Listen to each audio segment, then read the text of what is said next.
Hey y'all, welcome back to my channel.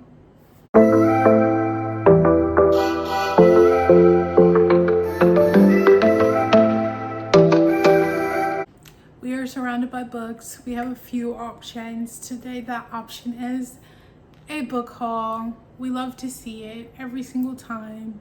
Welcoming new books home. Yes. So I do have a combination of where the books are from. Most of them are from McKay's and then some of them are from Walmart.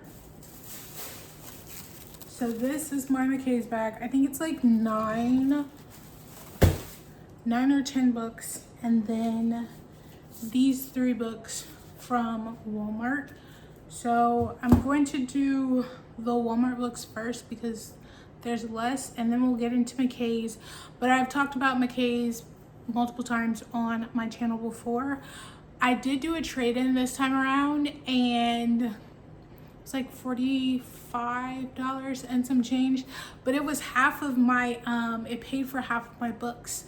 So you know, that's always wonderful. That is magnificent. So I only had to pay like 44 something dollars out of pocket, and then the rest was paid with my trade-in.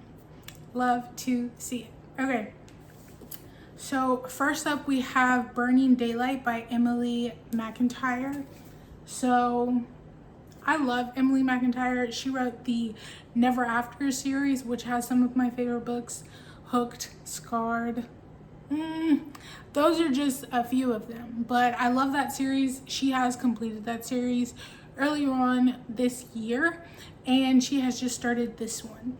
And it's going to be 2 books in the series, but the couple that is the main focus in this book, she did say their story will get completed, but I'm assuming, you know, characters we meet in this one will then be our main characters for the next book.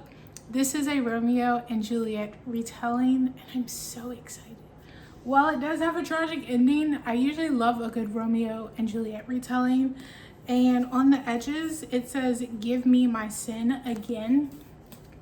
And this one has 3 different versions, I think, and every version, the sprayed edge design and the quote are different. And then on the inside, we have main characters, and then here as well. And I think for this character art, it differs depending on which version of the book you have. Okay. Some loves are powerful enough to rewrite history. Juliet Calloway lives in a world of luxury, legacies, and lies. The daughter of Rosebud Falls' most powerful family, her life is a crafted performance, and she's tired of being polished to perfection. Roman Montgomery doesn't exist, not officially anyway. He's a shadow, a hidden weapon, the secret heir to an empire soaked in danger and generations-old feud. When their paths cross, sparks fly. No names, no past, just reckless smiles and chemistry neither of them can shake. Roman is charming, mysterious, infuriatingly flirty, and Juliet, she's simply his. When Roman is called back to claim his place in the Montgomery Empire, the truth crashes down. Their families are sworn enemies, and Roman's very existence is a threat. Their love isn't just forbidden, it's impossible. Now every kiss feels like a betrayal, every stolen moment a risk. And in a town built on secrets and blood, their passion might just be the most dangerous thing of all. I love a forbidden romance because it's always gonna have the secrets, the drama, the lurking. There's usually like a little moment where one of the main characters is like, oh no, we can't do this because blase, blase, blase. It's chef's kiss. So I'm loving it. I also love how they're going to meet with like no names. So you're just meeting that person for who they are, and that's how they kind of fall for each other. And then later on down the line, we find out that our families are actually enemies. They don't like each other. They don't want us together, but we already have this attraction, this type of relationship that we, you know, we feel like we should be able to be together. She's obviously a thick boy, so there's gonna be some drama in here. I want to know if, I know Roman's the heir, but I wonder if he was put in hiding, or maybe they didn't know, like Roman didn't know he was in Montgomery. He found out as he was older. I wonder how that is, because it's saying, you know, Roman doesn't exist. So that's potentially, maybe Roman's own existence was kept from himself. Would be good. Yeah, I'm here for it. Like I said, I love the author. Chef's kiss, everything is magnificent, and I'm a sucker for a Romeo and Juliet retelling. So really looking forward to this one. And it has a total of 513 pages. Oh wait, it also has like a little background information on the characters towards the end. So it actually has a total of 526 pages. I forgot to say this, but I will put the original price and then the price I got it for on the screen. The original price for this one is $18.99. Moving on, we have Soul Searching by Lyla Sage. So this is the new book in her next series. It is supposed to be a small town series, but this one has paranormal vibes to it.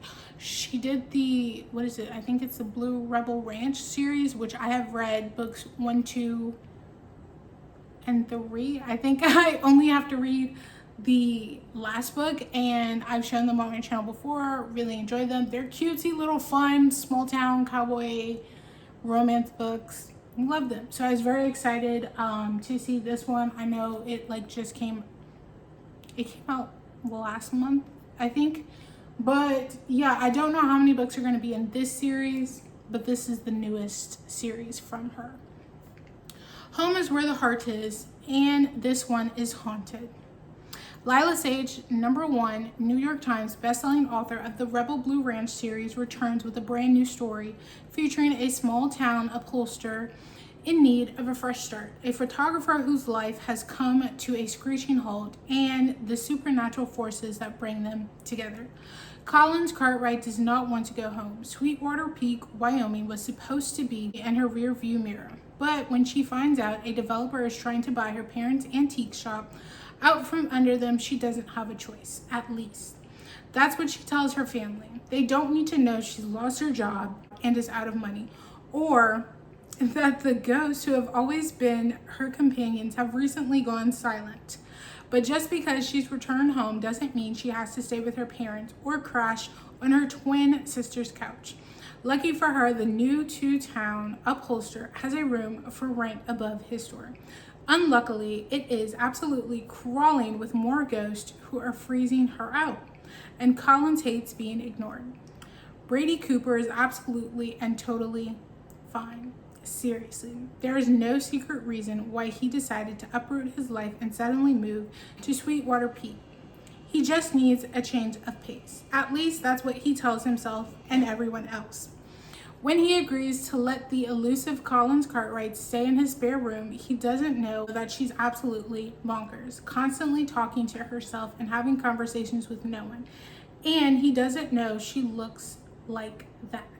But as they begin to get closer, the lines between them start to blur, leaving both of them and the ghosts who have been pushing them together wondering whether their temporary arrangement could be something more permanent. What I want to know is, how did Collins start seeing ghosts and talking to them? Because that's a situation in itself, and I wonder if her twin sister or anybody else in her family can like see and talk to ghosts, or if this is just a her thing, because that's kind of interesting. And then it seems like both Collins and Brady are lying to themselves and to other people about why they're in Stillwater. What is that? Sweetwater Peak. So I want to know the truth between that. Obviously, they're going to start living in the same place, so that's giving kind of not so much forced proximity, because it seems like they both want it, but that proximity to one another. So they're going to start to get comfortable and talk and so forth, and things are going to go from there. It seems thicker than most of her other books, but at the same time, it could be a quick read. I'm interested to see how this is going to go, how the ghosts are weaving in, because the ghosts are apparently pushing the two together. But can Brady also communicate with ghosts to an extent? Like, what's the tea? What's the tea? This one has a total of 357 pages, and the original price was $18.99. And our last book from Walmart is What Fury Brings by Tricia Levenseller. So I actually arc read this on NetGalley, so I already know how it ends. This is also the start to a series, so I won't be talking too much about it just because I already know how it's gonna go. But look at the hardcover itself. This is our female main character, and this is our male main character. It also has the end pages, and of course the edges themselves. But the book is so pretty. But yeah, I already read it, I enjoyed it, and I'm looking forward to the next book. And I'm pretty sure it's just this might be a series where it follows the same couple, or it starts with a new couple. Okay. There's a shortage of men in the kingdom of Amara.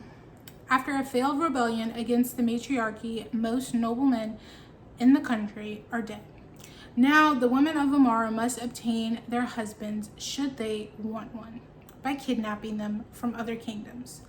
Alara, a warrior princess vying for the throne, is determined to prove her worth by kidnapping a husband.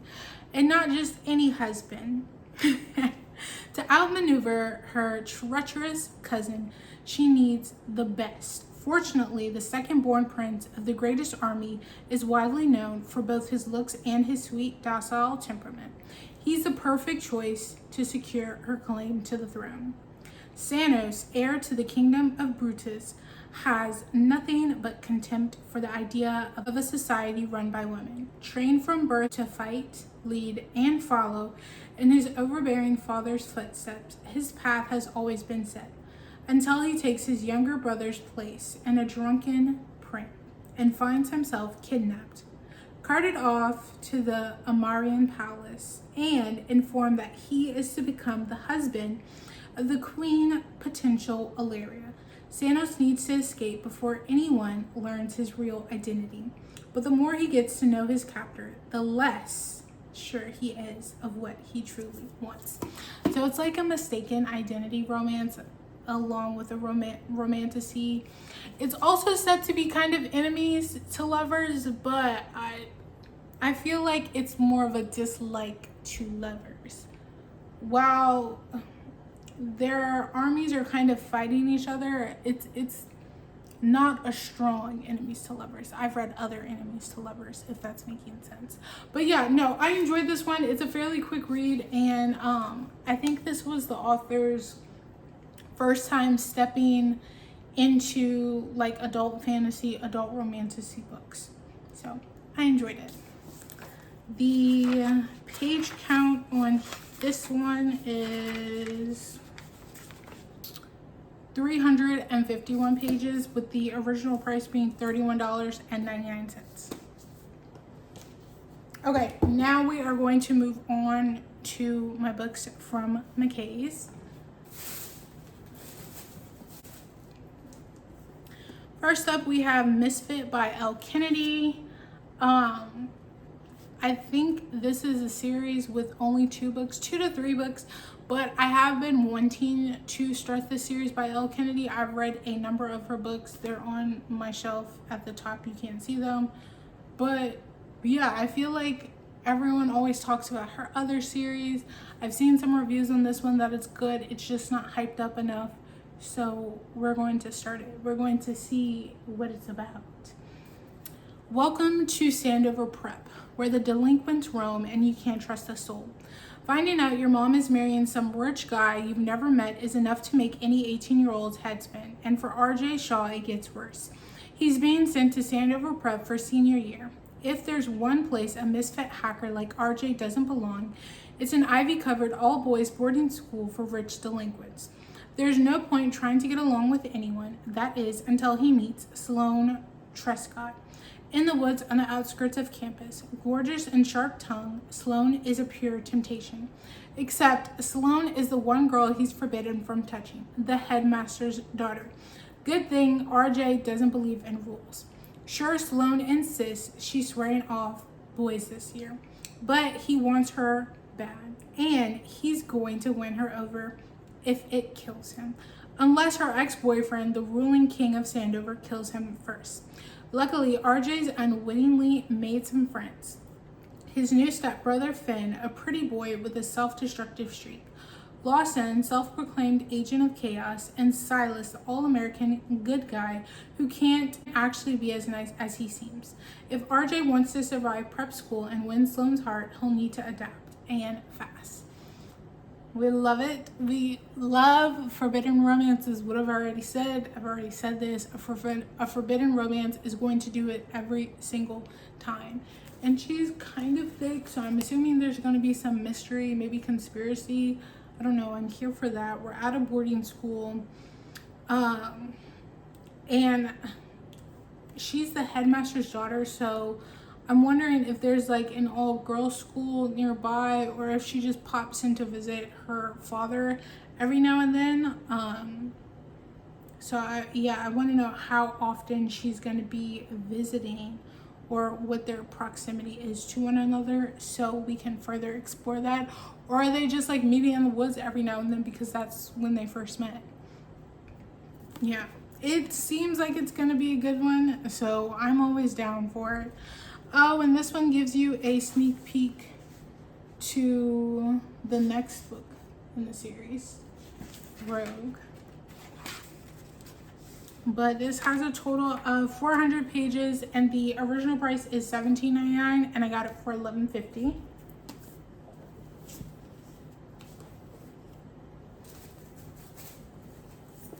Speaking of Rogue, I found it, Rogue by Elle Kennedy, and this is a continuation of the first book, but with other characters that we will meet in this book.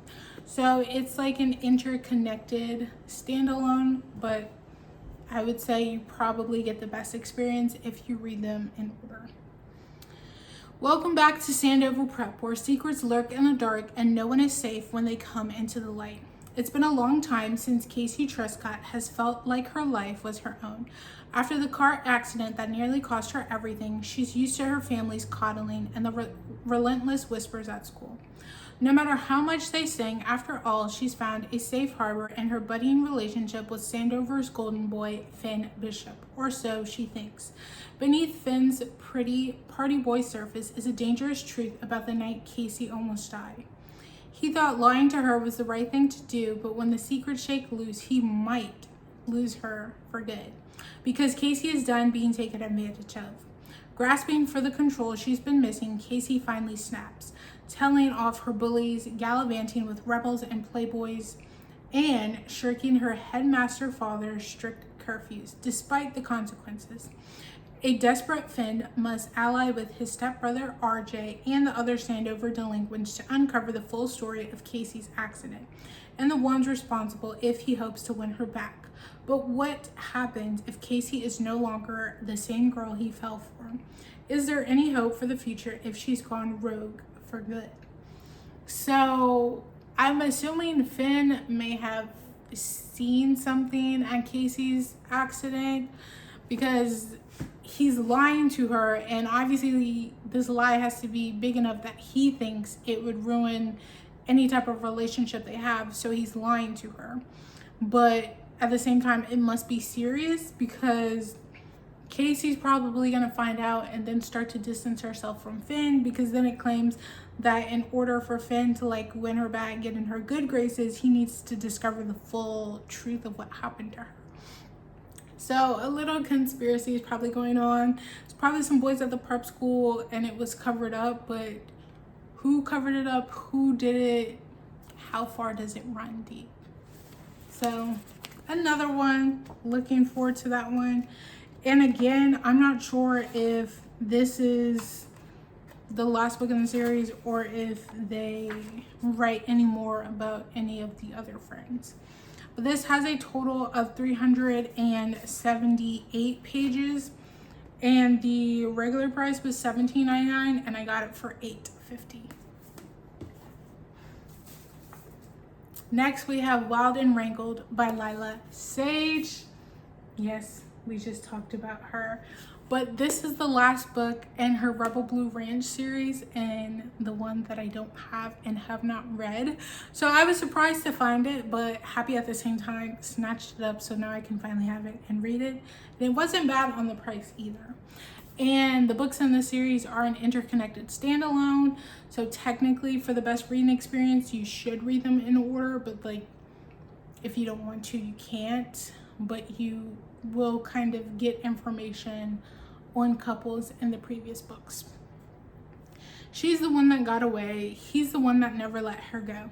Camille Ashwood had always loved a plant. Her latest was her best yet. She was going to get married so she could secure her daughter's future, get her overbearing parents off her back, and finally start building her own life in a small town, Meadowlark, Wyoming. Easy, right? But when her groom doesn't show up to the wedding, Cam's life is turned upside down. She doesn't even have a place to live. That is, until she finds out the house she's loved since high school is available to rent. There's only one problem: the neighbor. Dusty Tucker has spent nearly all of his adult life running. Running from what though? More like who? Cam Ashwood.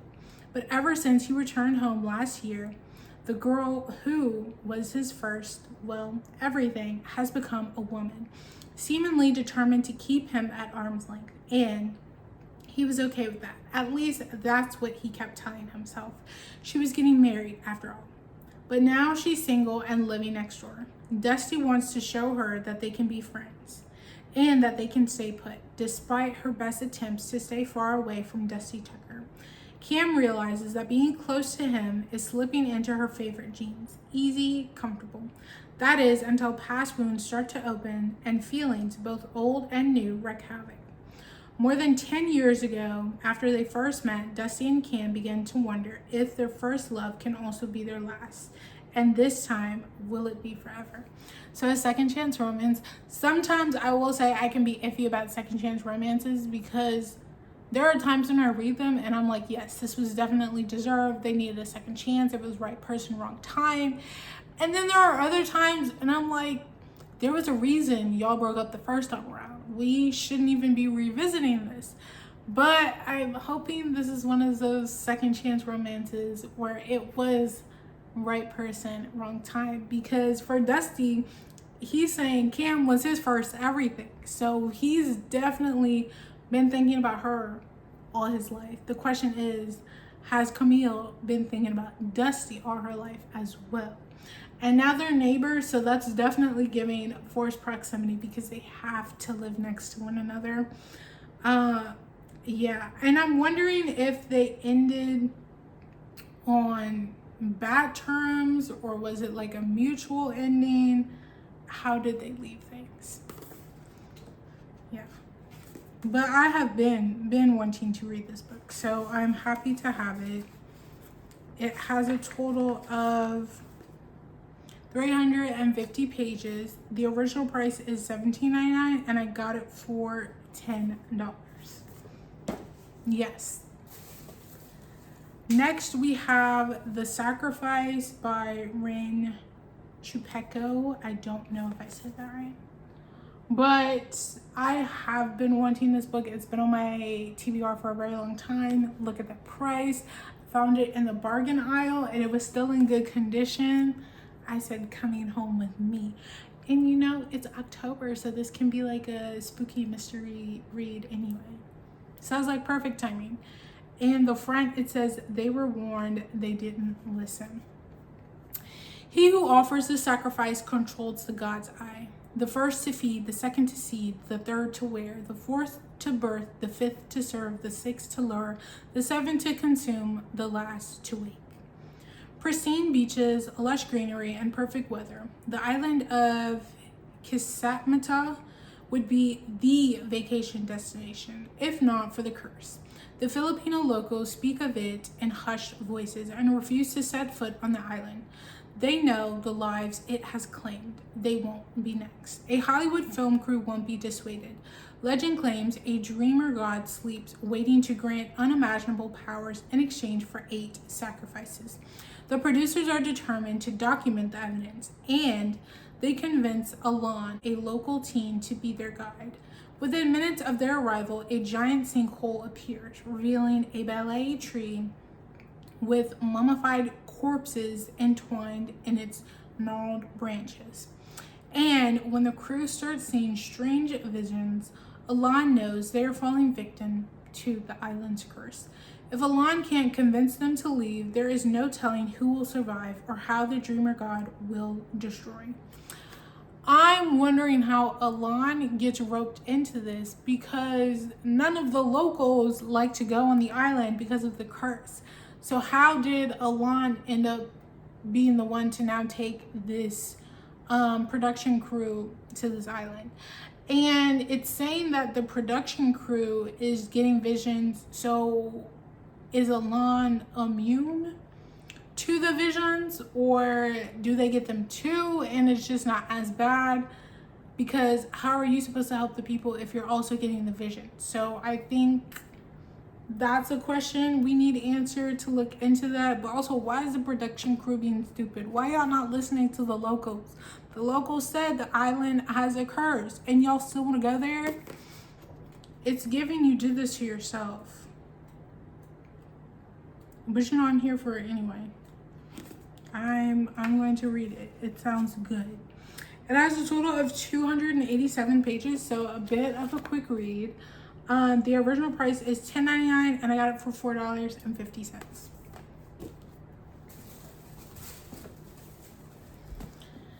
Next, we have Forging Silver into Stars by Brigid Kemmerer. I don't know if I said that right. But this is supposed to be like a romantasy. She has written fantasies and other romantasies. This one might be, I can't remember if it's young adult or adult, but I'm pretty sure this is one of her newer releases. So I picked it up. As you can see, she's a little thick. And I'm also, I don't know if this is a standalone or the start to a new series. Forbidden magic, secret romance, dangerous alliances. When 19-year-old Tycho, the king's courier, arrives in the remote village of Briarlock, he hopes to escape the demands of his new life in the royal court, where magic reigns for the first time in ages. He doesn't expect to fall for a handsome blacksmith with a bruised heart. After years of cruelty in his father's forge, Jax never dared to dream of a better life until a magic-wielding young lord shows him an enticing alternative. But when rumors of a rebellion breach Briarlock, Jax wonders who he can trust and if he'll even survive. Jax's best friend, Callan, doesn't trust anyone, especially not a handsome stranger with magic, which killed her parents years ago. When another royal emissary arrives seeking a co-conspirator, Callan finds herself embroiled in the plot that could lead them all to ruin. As tensions flare throughout the kingdom, it won't be long before everyone must choose a side. War is brewing, passions are building, and magic may doom or save them all. So it seems like while we are going to have romance, it seems like a group is going to have to help save the day, and then we're finding romance along the way. There's going to be a division in the sides with the kingdom. I'm assuming like the wealthy, the royalty, and those outside of wealth and royalty. You know, the normal people, the poor people are going to be there. And obviously there's going to be a rebellion, so we're assuming that the rebellion is coming from those outside of the royal kingdom, but maybe there's rebels inside the royal kingdom that infiltrated. They don't like how things are going. I don't know. And then all of a sudden this magic is coming back to the kingdom. That's a little sus. How did we get magic? How did we lose magic? Who has access to magic? So a lot of questions I have. But yeah, no, I'm looking forward to it. And okay, so yes, this is going to have a sequel. This is the title to the sequel, but I'm not sure if it's still just going to be 2 books in the series or if it will be more. But this has a total of 554 pages. The original price is $15.99 and I got it for $8.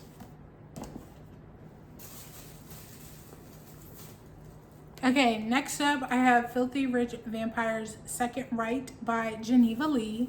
So I won't be reading anything because I don't have book 1. When I went shopping one time, I picked up the book. I saw it say Filthy Rich Vampires, and I thought that, you know, was the title of the book. And I didn't realize until I got home and I was unpacking that there was a number on the side and it was book number 4. I didn't have books 1, 2, 3. So how could I read 4? But yes, now we found book number 2. It was a crazy surprise. Found it tucked away. But yes, now I own 2. I still don't own 1, but I will get there. But I think it's a vampire romantasy series, and I think it's only 4 books in the series. It may potentially be 5, but Geneva Lee has another series out that I've talked about on my channel before, and it's also like a vampire romantasy romance series. But this has a total of 368 pages. The original price being $17.99 and I got it for $10.50. Look what else I found. Filthy Rich Vampires 3 Queens, which is book number 3 in the series. So now I officially have books 2, 3, and 4. I still don't have 1, but I'll get it because now I have all the next books in the series. Again, this one was tucked away with the other book. It was meant for me to find it so I could finally start reading the series because I have not, but I will now because I essentially have like almost all the books in the series. This has a total of 305 pages, so a little bit on the smaller side. The original price being $17.99 and I got it for $10.50. I'm also not sure if this series is an interconnected standalone or if it focuses on one couple or any of that nature. I just know they're numbered, so I'm assuming they have to be read in order. Then I have Party of 2 by Jasmine Guillory. I was so excited to find this one because it's the last book I needed in this series. I found essentially all of them from McKay's, most of them in paperback, 1 in hardcover, and now this is the second one I have in hardcover. But it's 6 books in the series. They're all focused on like one friend group, and everyone from the friend group gets their own book. The stories are interconnected, but when I did start the series, I didn't know it was a series, so I have been reading them out of order. It's still enjoyable and cute, but finally I have all the books in the series now. A chance meeting with a handsome stranger turns into a whirlwind affair that gets everyone talking. Dating is the last thing on Olivia Monroe's mind when she moves to LA to start her own law firm. But when she meets a gorgeous man at a hotel bar and they spend the entire night flirting, she discovers too late that he is none other than hotshot junior senator Max Powell. Olivia has zero interest in dating a politician, but when a cake arrives at her office with the cutest message, she can't resist. It is chocolate cake after all. Olivia is surprised to find that Max is sweet, funny, and noble, not just some privileged white politician she assumed him to be. Because of Max's high-profile job, they start seeing each other secretly, which leads to clandestine dates and silly disguises. But when they finally go public, the intense media scrutiny means people are now digging up her rocky past and criticizing her job, even her suitability as a trophy girlfriend. Olivia knows what she has with Max is something special, but is it strong enough to survive the heat of the spotlight? I'm thinking there might be a potential like miscommunication slash breakup act if things about Olivia's rocky past, whatever that is, comes to light because of Max's campaign, or they do like a little breakup before that can happen, and Max will potentially break up with her to preserve her past secrets so it doesn't come to light and it doesn't affect her or whatever. I do like how they're kind of meeting with no known information about each other, so it's like they've already built this wonderful relationship, and then she finds out he's a politician and she's kind of like but in the back of her mind she's still thinking about that amazing, you know, flirty night they had with one another. So it starts as a cutesy little romance, but then obviously the drama and naysayers and all of that comes into play as well. So I'm looking forward to this one, and just so excited that I finally have the completed series. This has a total of 310 pages. The original price for this book, $26, and I got it for $10.50. Now the last book is All of Us Villains by Amanda Foody and Christine Lynn Herman. So I think it was the last time that I went to McKay's, I found the second book, or the time before it, I don't know. But one time I went to McKay's, I found the second book in the series, hardcover, good edition. But as I was looking for the first one, I could not find it for the life of me. I kept finding it in paperback, but I was like, if I have the hardcover version for the second book, I would like the hardcover version for the first book. Well, I finally have it, and I can finally start the series. I do know it's only the 2 books in the series, but obviously I hadn't started it because I did not have book 1. Now I do. Also, look at the little gold foiling on the hardcover. So nice. The blood moon rises, the blood veil falls, the tournament begins. Every generation at the coming of the blood moon, 7 families and the remote city of Livernath each name a champion to compete in the secret tournament to the death. The prize, exclusive control over a secret wellspring of high magic, the most powerful resource in the world, one thought long depleted. But this year, a salacious tell-all book has exposed the tournament and thrust the 7 new champions into the worldwide spotlight. The book also granted them valuable information previous champions never had, insight into the other families' strategies, secrets, and weaknesses. And most important, it gave them a choice: accept their fate or rewrite their legacy. Either way, this is a story that must be pained in blood. I want to know who wrote this tell-all book, and obviously it seems like this is supposed to be a secret, so how did the book even get published? Also, like, what secrets and insights and stuff like that do they have on the other families? Is it even true? And now, if it is true, were they able to make, you know, new strategies and so forth? And obviously, whatever happens in this book probably will end on a cliffhanger, because we do have the second book, and I do think the second book is a bit thicker than this one. And it's also 7 families, so that means we're gonna have 7 different characters that are entering this tournament, that we're gonna be following them. I wonder if there's gonna be any romance between them, or we're gonna have like friendships being formed. Do they all just kind of have a kumbaya moment and they all start to trust each other? I don't know. And this prize of this secret wellspring, how did that come to be? Like, what is it? And I mean, they thought it was depleted, and now all of a sudden it's not, and we have this competition for it. What is that about? Yeah, so I'm here for it. It's giving, you know, mystery, fantasy. I'm hoping it'll have like a found family aspect, but only time will tell. This has a total of 386 pages. The original price being $18.99, and I got it for $8.95.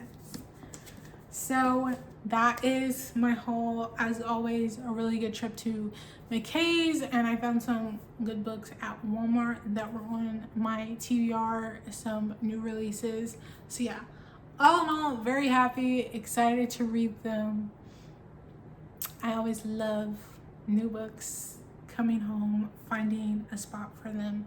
Yes, so hopefully you have found an interest in some of these books and maybe you have added them to your TBR. If you have some that you think I might be interested in, drop them in the comments below. I am always open to new books. My TBR is never ending, so what's another few more to add? But if you like this video, please give it a thumbs up. If you'd like to see more, please hit the subscribe button down below. Peace and blessings, my loves.